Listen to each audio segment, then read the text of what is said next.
Good evening, students. So, ఈ రోజు 11th April ఒక కరెంట్ అఫైర్స్ డిస్కస్ చేయబోతున్నాం అనమాట. The first question of today is regarding data poisoning. అసలు డేటా పాయిజనింగ్ అంటే సింపుల్గా చెప్పాలి అంటే నా దగ్గర ఒక డేటా ఉంది. ఆ డేటాతో నేను మంచి చేయొచ్చు, చెడు చేయొచ్చు, ఒకరిని డిస్క్రిమినేట్ చేయొచ్చు, ఒకరికి సపోర్ట్ చేయొచ్చు, ఎడ్యుకేషన్గా కానీ హెల్త్ విషయంలో కానీ ఎలాగైనా సపోర్ట్ చేయొచ్చు. ఇప్పుడు దీనివల్ల ఏం జరిగింది? ఆర్టిఫిషియల్ ఇంటెలిజెన్స్ రావడం జరిగింది. ఆర్టిఫిషియల్ ఇంటెలిజెన్స్లో ఉండే థింగ్ ఏంటి? అవి డిపెండ్ అయ్యేదే డేటా పైన. మనం ఏ డేటా అయితే ప్రొవైడ్ చేస్తామో ఆ డేటాకు తగ్గట్టు అవుట్పుట్ అనేది ఆర్టిఫిషియల్ ఇంటెలిజెన్స్ ఇస్తుంది అనమాట. ఇప్పుడు ఈ ఆర్టిఫిషియల్ ఇంటెలిజెన్స్కి ఇచ్చే డేటాని నేను కానీ మ్యానిపులేట్ చేశాను అనుకో. సో మ్యానిపులేట్ డేటా అంటే నార్మల్గా ఒక మనిషిని ఎప్పుడైనా సపోర్ట్ చేయాలి ఆర్టిఫిషియల్ ఇంటెలిజెన్స్. అది అపోజ్ చేసింది అనుకో, డిస్క్రిమినేట్ చేసింది అనుకో, దాన్ని డేటా పాయిజనింగ్ అంటే డేటాని పాయిజన్ చేసి మనం ఆర్టిఫిషియల్ ఇంటెలిజెన్స్కి ఇస్తున్నాం. Now look at the example. So ఇది జనరల్ డేటా అనమాట. సో అందరికీ కామన్ డేటా ఉంటుంది అనమాట. సో అది మెషిన్ లెర్నింగ్కి మనం వెళ్తాం. సో అదే ఒక కరప్టెడ్ డేటా, ఇంకా పాయిజనస్ డేటా ఇస్తే మొత్తం డేటా అంతా పాయిజనస్ అయిపోతుంది అనమాట. దీన్నే డేటా పాయిజనింగ్ అంటాం. ఇప్పుడు క్వశ్చన్ చూస్తే, which of the following is the best description of the term data poisoning which is often seen in the news? So it is a method of targeting person's dignity through degradation of a social identity. So using manipulated and false personal data on digital media platforms. Leda, it is an emerging phenomenon where usage of digital technologies by children resulting in excessive absorption of data. So ivanni chuste, so artificial intelligence ki సంబంధించి మనం ఒక corrupted data ఇచ్చామంటే artificial intelligence మోడలే దెబ్బతింటుంది అనమాట. So that is the thing about data poisoning. Data poisoning సంబంధించి it is a form of cyber attack in which malicious data is introduced into the data set used to train an artificial intelligence model to corrupt the training data which can be later exploited by attackers. So this is about the data poisoning. Now we will understand the next question is regarding the tropical cyclones. ఇది న్యూస్లోకి ఎందుకు వచ్చింది? Because international metrological organisation ఇది జనరల్గా ప్రతి year cyclone data set అనేది release చేస్తుంది. Cyclone data set దీంట్లో ఏం చెప్తుంది? ఎన్ని సైక్లోన్స్ వచ్చాయి ఇయర్, లాస్ట్ ఇయర్ ఎన్ని సైక్లోన్స్ వచ్చాయి, ఇయర్ ఎన్ని సైక్లోన్స్ వచ్చే ఛాన్స్ ఉంటాయి అని జనరల్గా చెప్తూ ఉంటుంది అనమాట. ఐఎండి, ఇండియన్ మెట్రలాజికల్ డిపార్ట్మెంట్ చెప్తుంది అనమాట. ఇప్పుడు జనరల్గా మనకి ఇండియన్ ఓషన్ రీజియన్లో ప్రతి సంవత్సరం it generates 7% of overall tropical cyclones in the గ్లోబ్లో. ఇండియన్ ఓషన్ రీజియన్లోనే 7% సైక్లోన్స్ వస్తాయి. మిగిలిన దగ్గర ఎక్కడ వస్తాయి? అక్కడ సైక్లోన్ అన్నాం. సో దాన్ని ట్రాపికల్ సైక్లోన్ ఇండియన్ ఓషన్ రీజియన్లో. అలాగే డిఫరెంట్ నేమ్స్ ఉన్నాయిగా. ఇండియన్ ఓషన్ రీజియన్లో మనం ట్రాపికల్ సైక్లోన్ అంటాం, కొన్ని చోట్ల టైఫూన్స్ అంటాం, కొన్ని చోట్ల హరికేన్స్ అంటాం, కొన్ని చోట్ల విల్లీస్ అంటాం. సో అది ఎక్కడ ఏమంటామో కమెంట్ సెక్షన్లో చెప్పండి అనమాట.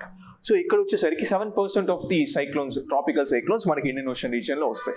దాంతోపాటు 4:1 రేషియోలో ఇప్పుడు ఇండియన్ ఓషన్లో ఎలా ఉంటుంది? దిస్ ఇస్ ఇండియన్ ఓషన్ తీసుకుంటే మనకు అరేబియన్ సీ ఇలా ఉంటుంది, బే ఆఫ్ బెంగాల్ ఉంటుంది, రెండు ఇండియన్ ఓషన్లో పార్టే.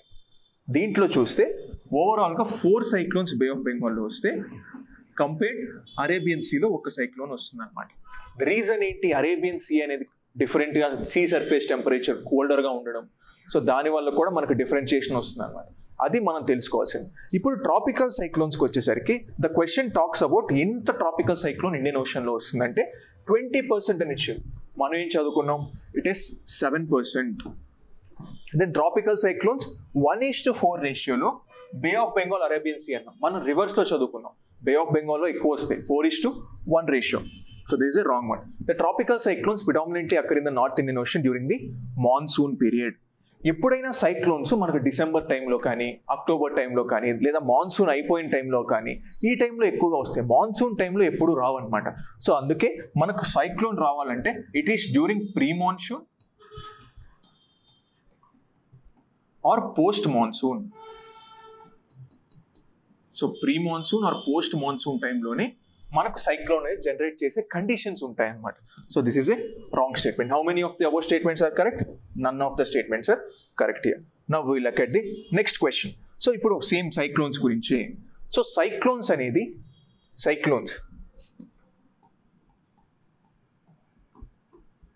సైక్లోస్ అనే గ్రీక్ వర్డ్ నుంచి వచ్చింది అనమాట. సో గ్రీక్ వర్డ్ నుంచి. So this is nothing but coil. So మనకు సైక్లోన్స్ అనే గ్రీక్ వర్డ్ వచ్చింది అనమాట. So that is nothing but the coil of snake. So Henry Piddington అనే ఆయన సో స్నేక్ లాగా ఇది బిహేవ్ చేస్తుందని కాయిల్ ఆఫ్ స్నేక్ అని పేరు పెట్టారనమాట. సైక్లోన్ అనే నేమ్ ఇచ్చారనమాట. సో సైక్లోన్స్ వచ్చేసరికి ఇట్ ఈస్ ఎ లో ప్రెషర్ సెంటర్. అంటే సింపుల్గా చెప్పాలి అంటే మనకు సెంటర్లో ప్రెషర్ అనేది తక్కువ ఉంటుంది. మనం ఇంకా దూరం వెళ్ళే కొద్దీ ప్రెషర్ అనేది ఇంక్రీజ్ అయ్యే ఛాన్స్ ఉంటుంది. సో దిస్ ఈజ్ ఎ లో ప్రెషర్ హియర్. ఇక్కడికి వచ్చేసరికి హై ప్రెషర్స్ ఉంటాయి అన్నమాట. సో దెన్ ట్రాపికల్ సైక్లోన్స్ వచ్చేసరికి నార్దర్న్ హెమిస్ఫియర్లో ఒకలాగా బిహేవ్ చేస్తుంది, సదర్న్ హెమిస్ఫియర్లో ఒకలాగా బిహేవ్ చేస్తుంది. నార్దర్న్ హెమిస్ఫియర్లోకి వచ్చేసరికి యాంటీ క్లాక్ వైజ్ డైరెక్షన్లో రొటేషన్ ఉంటుంది అనమాట. సదర్న్ హెమిస్ఫియర్లోకి వచ్చేసరికి క్లాక్ వైజ్ డైరెక్షన్లో రొటేషన్ ఉంటుంది అనమాట. This is about the tropical cyclones. So now wheel understand the question. The word cyclone is derived from the Greek word cyclos, meaning the coil of snakes. Henry Paddington and ఆయన ఈ name ఇచ్చారు cyclone కి. Cyclones are intense low pressure areas from center of which increases and decreases in alternative bands moving outwards. అంటే ఏమన్నారు, లో pressure ఇక్కడ ఉంటుంది, ఇక్కడ నుంచి వెళ్ళే కొద్దీ నాకు ప్రెషర్ ఇంక్రీజ్ అవుతుంది అన్నారు. బ్యాండ్స్ లాగా ప్రెషర్ ఇంక్రీజ్ అవుతుంది అన్నారు. So this is a right statement. Then in northern hemisphere winds blow in anticlockwise, southern hemisphere లో క్లాక్ వైజ్ అన్నాం. కానీ ఇది జాగ్రత్తగా చదవండి. నార్దర్న్ హెమిస్ఫియర్ లో winds in cyclone blow anti clock wise in the lower troposphere and clock wise in the upper troposphere. Same northern hemisphere లోనే ground ఉంటుంది, upper troposphere ఉంటుంది. సో ఇక్కడ యాంటీ క్లాక్ వైజ్ లో మూవ్ అయితే ఇక్కడ clock wise లో move అవుతుంది. ఎప్పుడైనా అప్పర్ ట్రోపోస్ఫియర్ గ్రౌండ్ కి డిఫరెంట్ గా బిహేవ్ చేస్తుంది అనమాట. ఫర్ ఎగ్జాంపుల్ ఇక్కడ లో ప్రెషర్ ఉంటే ఇక్కడ హై ప్రెషర్ ఉంటుంది. సైక్లోన్ ఇక్కడ ఒక డైరెక్షన్ లో మూవ్ అయితే పైకి వచ్చేసరికి ఇంకొక డైరెక్షన్ లో మూవ్ అవుతుంది. So this is also a correct statement. How many of the above statements are correct? All the statements are correct here. Now we look at the next question is regarding the pulses. So pulses gurinchi news lo question anamata. So now pulses ku vachesariki you know how pulses looks like. Manaku chaala lentils unnai. These are leguminous crops anta anamata pulses ni. Leguminous crops. దాంతో పాటు nitrogen fixation crops అంటాం.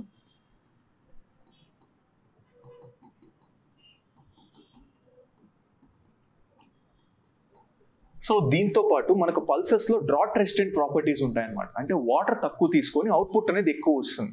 ఇది major గా మనం పంజాబ్, హర్యానా, రాజస్థాన్, మధ్యప్రదేశ్ ఈ region లో ఎక్కువగా పండిస్తాం. పండించి ఎక్కడికి పంపిస్తాం? బంగ్లాదేశ్, యుఏఈ ఇక్కడికి ఎక్కువగా ఎక్స్పోర్ట్ చేస్తాం మన ప్రోడక్ట్స్ అనేది. బట్ పల్సెస్ అనేది ఇంతకుముందు 1950s లో చాలా తక్కువ కాన్సన్ట్రేషన్ ఆఫ్ ఏరియాలో మనం పల్సెస్ పండించేవాళ్ళం అనమాట. ఈ 1950s నుంచి 2020 వరకు ఇది 8% ఉన్నింది, 16% పెంచాం. The concentration of area growing the pulses పెరిగిందనమాట గర్ల్స్. అందుకనే మనకు 2013లో యుఎన్ జనరల్ అసెంబ్లీ 2016ని ఇంటర్నేషనల్ ఇయర్ ఆఫ్ పల్సెస్గా డిక్లేర్ చేశారన్నమాట. పల్సెస్గా డిక్లేర్ చేశారు. అలాగే బుర్కినా ఫాసో అనే ఒక కంట్రీ వచ్చింది 2019లో యుఎన్ జనరల్ అసెంబ్లీ ద్వారా వరల్డ్ పల్సెస్ డే అనేది సెలబ్రేట్ చేసుకోవడం జరుగుతుంది అనమాట. సో అందుకని న్యూస్లోకి వచ్చింది. Wheel understand the question now. Pulses are a type of leguminous crop that are harvested solely for the dry seed and do not include the crops that are harvested green. అంటే green peas, green peas ఇవన్నీ pulses కిందకి రావు. ఏదైనా dried seed తీసుకొని మనం కానీ produce చేస్తే అది pulses కిందకి వస్తాయి అన్నమాట. The nitrogen fixing properties of pulses improve soil fertility and significantly decrease the need for synthetic fertilizer. Obviously మనకు ఫర్టిలైజర్స్ ఏమేమి కావాలి? Nitrogen, phosphorus, potassium. ఈ మూడిట్లో నైట్రోజన్ ఆబ్వియస్లీ నాకు పల్సెస్ నుంచి వచ్చేస్తుంది. దానివల్ల కాస్ట్ ఆఫ్ ప్రొడక్షన్ తగ్గుతుంది because of cost of fertilizers తగ్గింది కాబట్టి. Considering the India's proposal for observance of World Pulses Day, the United Nations General Assembly proclaimed February 10th as the World Pulses Day. India చెప్పిందా? కాదు, it is Burkina Faso. Burkina Faso చెప్పింది కాబట్టి న్యూస్లోకి వచ్చింది అనమాట. So this is a wrong one. How many of the above statements are correct? Only 2 statements are correct here.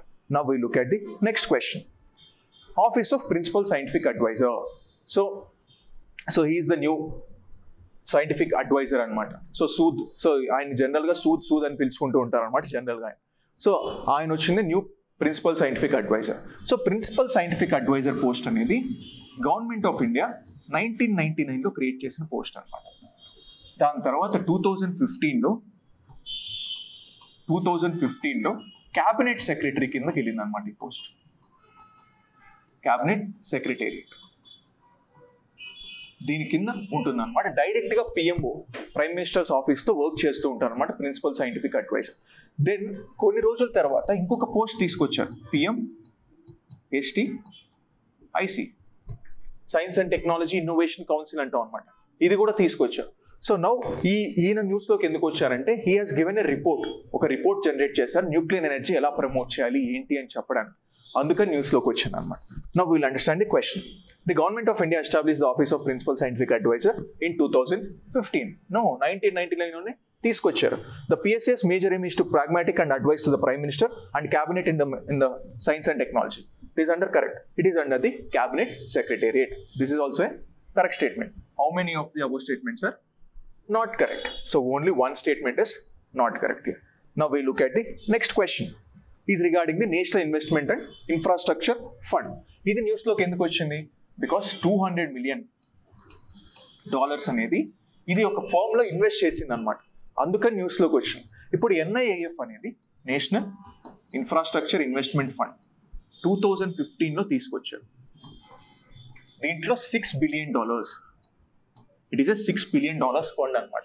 ఇప్పుడు ప్రెసెంట్గా దీంట్లో $4.9 billion fund అనేది ఉంది. ఇనిషియల్గా 100% గవర్నమెంట్ ఆఫ్ ఇండియా చేతుల్లో ఉండేది ఈ ఫండ్. ఇప్పుడు only 49% is the government holding. మిగిలిన 51% వచ్చింది ప్రైవేట్ సెక్టర్ హోల్డ్ చేసుకుంటారు. దెన్ దీని నుంచి ఏం చేస్తారు, పేర్లోనే ఉంది ఇన్వెస్ట్మెంట్ అండ్ ఇన్ఫ్రాస్ట్రక్చర్ ఫండ్. దీంట్లో ఇన్వెస్ట్ చేస్తే దీంట్లో వచ్చిన ఫండ్స్ ఇన్ఫ్రాస్ట్రక్చర్లో ఇన్వెస్ట్ చేస్తారనమాట. అందుకే దీన్ని ఆల్టర్నేటివ్ ఇన్వెస్ట్మెంట్ ఫండ్ అన్నాం. ఆల్టర్నేటివ్ ఇన్వెస్ట్మెంట్ ఫండ్ అన్నాం అనమాట. సో ఆల్టర్నేటివ్ ఇన్వెస్ట్మెంట్ ఫండ్ ఎవరు గైడ్ చేస్తారు అది కమెంట్ సెక్షన్లో చెప్పండి. Will discuss again tomorrow. So the NIIF was set up in 2002 as a collaborative platform between the Government of India, global investors, multilateral development banks and domestic financial institutions. It's not 2022, 2015లోనే తీసుకురావడం జరిగింది. So this is a wrong statement. NIIF is the India's largest infrastructure and private equity fund manager. This is a right statement. The governing council is chaired by the Finance Minister of India. Obviously this is also a right statement. Currently the Government of India holds 49% of the ownership. 100 ఉండేది అది 49కి తగ్గించారనమాట. So this is also right statement. How many of the above statements are correct? Only 3 statements are correct here. Now will go to the next question. Periodic labour force survey. ఇది ప్రతి year release చేయాల్సిన survey అనమాట. Periodic labour force survey, PLFS survey అంటారు అనమాట. ఇది 2017 నుంచి release చేస్తున్నారు కంటిన్యూస్గా. 2017 నుంచి ఎవరు రిలీజ్ చేస్తారు? NSSO, ministry of statistics and programme implementation, వీళ్ళు రిలీజ్ చేస్తారు. ఇది జనరల్గా 2 విధాలుగా రిలీజ్ చేస్తారు. క్వార్టర్లీ రిలీజ్ చేస్తారు, ఇయర్లీ రిలీజ్ చేస్తారు. ఇయర్లీ రిలీజ్ చేస్తారు. క్వార్టర్లీ ఏమో అర్బన్ ఏరియాస్కి రిలీజ్ చేస్తారు, ఇయర్లీ ఏమో అర్బన్ ప్లస్ రూరల్ ఏరియాస్కి రిలీజ్ చేస్తారు. ఇది మెయిన్గా ఏ డేటా చెప్తుంది? అన్ఎంప్లాయ్మెంట్ రేట్ని చెప్తుంది. అన్ఎంప్లాయ్మెంట్ ఎలా పెరుగుతుంది ఇండియాలో అని చెప్తుంది అనమాట. సో అన్ఎంప్లాయ్మెంట్ రేట్ ఇది అప్పుడు వచ్చినప్పుడు 6.1% ఉంది, మళ్ళీ తగ్గింది, ఇప్పుడు ఇంకా తగ్గే ఛాన్స్ ఉందని చెప్తున్నారు అనమాట. Unemployment rate you see total labour force participation rate. అసలు లేబర్ ఫోర్స్ పార్టిసిపేషన్ రేట్ అంటే ఏంటి? The number of people who are working or who are willing to work of the total population labour force participation rate అన్నారు. You see 2017లో ఎలా ఉంది, ఇప్పుడు ఎలా ఉంది. So everything is getting increased. So దాంతోపాటు అన్ఎంప్లాయ్మెంట్ 6% ఉంటే 3.2% తగ్గుతుంది. అన్ఎంప్లాయ్మెంట్ రేట్ తగ్గుతుంది, లేబర్ ఫోర్స్ రేట్ పెరుగుతుంది అనమాట. అందుకని న్యూస్లోకి వచ్చింది. Now wheel understand the question. Consider the following statements about periodic labor force survey. The Office of the Economic Advisor, Ministry of Government of India launched the periodic. This is a wrong statement. NSSO launches Ministry of Statistics. It provides quarterly estimates of the important labor force indicated for the urban areas only. Right? Quarterly estimates only urban areas ki istundi. Manam only choose wrong పెట్టామంటే దెబ్బ అయిపోయినట్టు. So this is a right statement. How many of the above statements are correct? Only 2 statements is correct here. Now we look at the next question. How many of the above countries are part of both G7 and European Union? ఇది న్యూస్లోకి ఎందుకు వచ్చింది? Because there is G7 ban on Russian diamonds. G7 ban on Russian diamonds. So Russia is the biggest exporter of diamonds in the world. మనం ఏంటి India is the largest polishing industry of diamonds. ఆటోమేటిక్గా నాకు Russia నుంచి వచ్చే diamonds తగ్గాయంటే polishing industry కూడా దెబ్బతింటుంది. అందుకని India is against this ban. అందుకని న్యూస్లోకి వచ్చింది. సో నౌ G7 కంట్రీస్ అంటే ఏంటి? So you see Canada, UK, European Union, Germany, Italy, Japan, France, USA. ఇంతకుముందు ఇది G8 అని ఉండే, రష్యా ఉండేది. ఇప్పుడు G7 అయింది. సో రష్యా అనేది G7లో పార్ట్ కాదు. నౌ దెర్ ఇస్ యూరోపియన్ యూనియన్లో ఫిన్లాండ్, ఈస్టోనియా, లిథువియా, లుటియానా, సో ఇలా చాలా కంట్రీస్ ఉంటాయి అన్నమాట.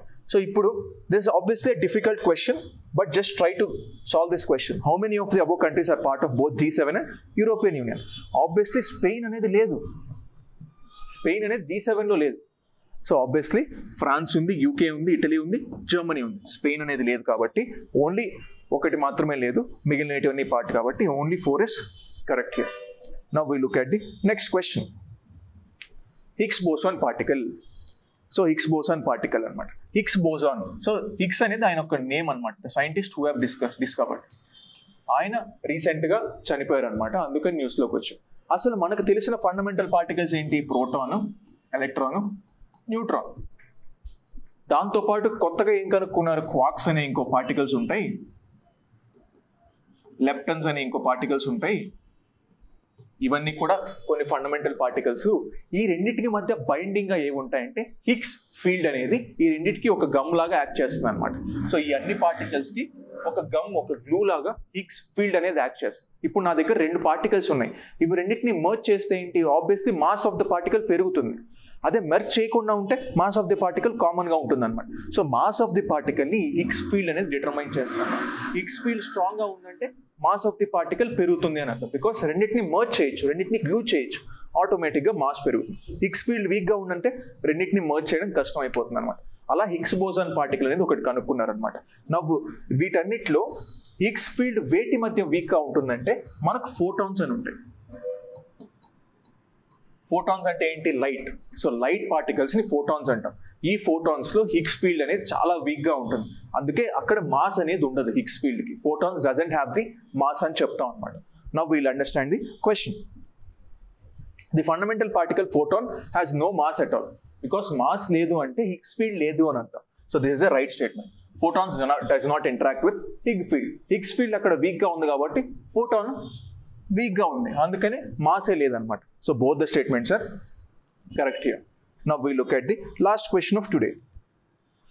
How many of the above mention reports are currently published by the world trade organization? So రీసెంట్గా వరల్డ్ ట్రేడ్ రిపోర్ట్ 2023 తీసుకొచ్చింది అనమాట. వరల్డ్ ట్రేడ్ రిపోర్ట్ 2023 తీసుకొచ్చి 2025 లోపు వరల్డ్ ట్రేడ్ అనేది 3.2% పెరిగే ఛాన్స్ ఉంది. ప్రెసెంట్ 2.8% ఉంది, పెరిగే ఛాన్స్ ఉందని చెప్పింది అనమాట. అందుకని న్యూస్లోకి వచ్చింది అనమాట. సో మనకు వరల్డ్ ట్రేడ్ ఆర్గనైజేషన్ ఏ రిపోర్ట్స్ ఇస్తుంది? So world trade statistics review ఇస్తుంది, ఇంటర్నేషనల్ ట్రేడ్ స్టాటిస్టిక్స్. దీన్నే వరల్డ్ ట్రేడ్ స్టాటిస్టిక్స్ రివ్యూ అని మార్చారనమాట. వరల్డ్ ట్రేడ్ రిపోర్ట్ ఇస్తుంది, trade and development report. So ఇది ఇచ్చేది అంక్టాడ్. సో అంక్టాడ్ ఇస్తుంది అనమాట, United Nations. So body on the trade and development అనమాట. సో వీటిల్లో 3 ఇది ఇస్తుంది, ఒకటి మాత్రం ఇది ఇవ్వదు. So only 3 statements are right here. So these are the questions for today. So we'll meet again, guys. See you.